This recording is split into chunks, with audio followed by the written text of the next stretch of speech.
Ta-da! Show they're watching that commercial break, so I'm going to try to get part two of this in real fast. Stone.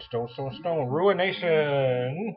Double IPA. You know, when they first did their Ruination back in, what, '02, 770, about 100-ish IBUs, what they were doing was actually unheard of at the time. And the truth is, it's not now. There are bigger IPAs out there. A lot of them are bigger in the ABV, not as big in the IBUs, but a lot of them have jumped about 10%, about 100-ish IBUs now. But you have to give Stone credit because nobody else was doing beers that crazy back then. I mean, over the last few years, the IPA market and the double IPA market especially has just gone crazy. But you know, I mean, that's a relatively new thing. It's only been in the last few years that's just kind of blown up, where most American palates have become serious hopheads. There are some that these are just too big for it. I've even had, a few.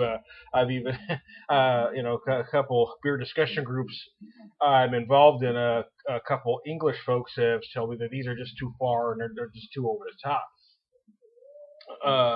And that's fine for them. My argument was that, well, if it doesn't work for you, it doesn't mean it's not good.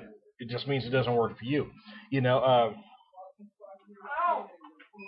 some people don't have a palate for spicy food. Doesn't mean spicy food's bad. Some people eat a jalapeno and all they taste is the hotness.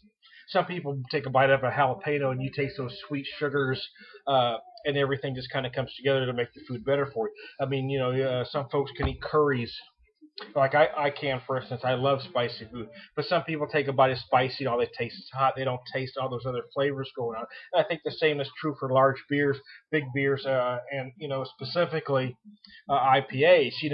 I think big stouts are a little different because I think it's very easy. Most of them, it's not overpowering. Big malts aren't quite as over. Sometimes the mouthfeel is, but you get hints of vanilla and chocolate and coffee right away. But when you talk about an IPA that's more on the bitterness end, it can be overwhelming, and for some people, it just wrecks their palate right off the top.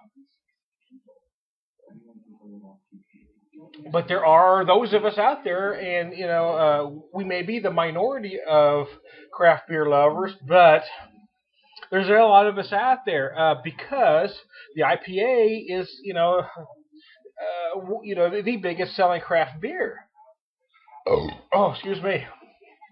Anyway, I am gonna call this part two and shut her down before the show comes back on. But I may do a part three if I've still got some beer left when the next commercial comes on, because there's a lot to talk about when you're talking about a beer like this that's good. It's a very interesting color, right? So cloudy. Um, got amberish, almost looks like a sundown kind of, or a sunset or whatever, sunrise, like a beer sunrise going on. Mm. But the flavors are overwhelming. I mean, it's just wonderful. Wow, there's so much going on. It may be too thick for some. There are some double IPAs I've had that have a much thinner mouthfeel, so this is going to be a little different than for many. But some are going to like it. This is one you probably shouldn't just woo. You'll want to take it easy and relax with it. So, but anyway, I'm gonna go away and I'll come back. Don't miss me.